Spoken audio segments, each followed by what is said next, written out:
Ready? This is easy. Ready? Unplug, plug in, and we'll just close the door. What's up, guys? So, I remember how I made a video about the DVD for my new car about a year ago, and well, that car kind of doesn't exist anymore. I got in an accident about a month ago, and the car was totaled, but I got a new car. And honestly, I can't see lots of reviews on YouTube or anywhere else for this specific year of this car, so I figured we're gonna make one. And the reason that this fits into my channel is it's a plug-in hybrid. So let's jump into this thing. These are the charging stations at the school. They are charge point stations. I already tapped my phone. I'm waiting on the physical card to come in. But unplug it, tap on the little door, and that's one of the things I love about this car. We're just gonna plug it right in. So in case you guys couldn't tell, this is a Ford Fusion Energi. And yes, she's wet. I was just parked outside at my parents' house, but we're gonna review this thing. And I've had it and I've been driving it now for about 2.5, 3 weeks. And I will say this car, it looks amazing. The styling, it's all just gorgeous, all the clean lines. And the trunk, so it's got LED tail lights and indicators respectively. Third brake lights all the way up there. First car I've owned that has an actual antenna. Just on the side, it's a 4-door sedan. We got alloy wheels. When I bought it, 4 tires all the way around. We got a really good deal on this car. It's only got, when we bought it, it had 51,500 miles, but we're up to 52 now.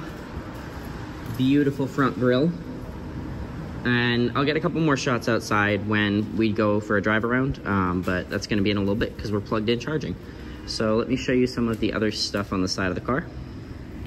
So over here on this side, we have the keypad that is on most Ford vehicles.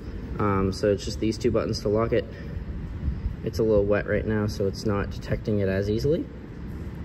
But we're just gonna lock it from the key fob. Now this is the SE Luxury model, so it does not have a push button start, but that's okay. So it has a flip key. But the downside, because this is the plug-in hybrid, is the size of the trunk. And as you can see, it is really small because we have this big, thick hybrid battery back here. This is just my work backpack and my jumper cables and emergency stuff. It did come with an at-home charger. You know, typical 120 volt charger that comes with most vehicles now, except Tesla, because Tesla has decided they want to go that route. But yeah, no, it's a really, really nice car. So we'll jump into the interior. I'll show you inside and I'll show you all the little things about it. But actually, I did forget these. So we have turn signals on the side of the mirrors. So you can see when I unlock it, it blinks. Lock it. Cool. In here, really, really nice setup. We got my dash cam right now. Massive infotainment screen. And let's go. So this vehicle does have a backup camera, which I absolutely love. And right now we are in EV mode. My brakes are so squeaky because it has been raining. But I don't know if it can even be heard on camera, but that electric motor is silent. And this cabin is oh so quiet. Let me actually switch over to gas real quick.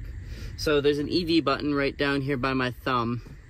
And using that button, you can switch between auto, which is used like on the highways and stuff, or it's what I use it for.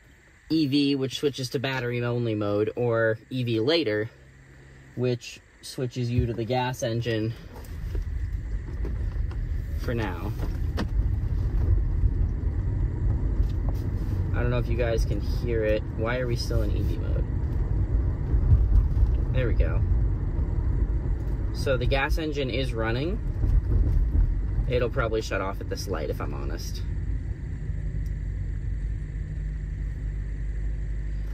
But compared to all the other cars around me, you can hear those other cars more than you can me. So while we're sitting at this light, I'll show you. So we have heated seats, obviously the defoggers, all that normal stuff. Massive display. Everyone nags on the MyFord Touch system, but honestly I don't mind it. The 2017s and up had a dial shifter and Apple CarPlay, but it's not a big deal for me because this vehicle does have built-in navigation. It has Bluetooth, all that normal stuff. Right here in front of my gauge cluster, or in my gauge cluster, I can see, you know, my view, which I custom set up, which I'll show you up close in a minute.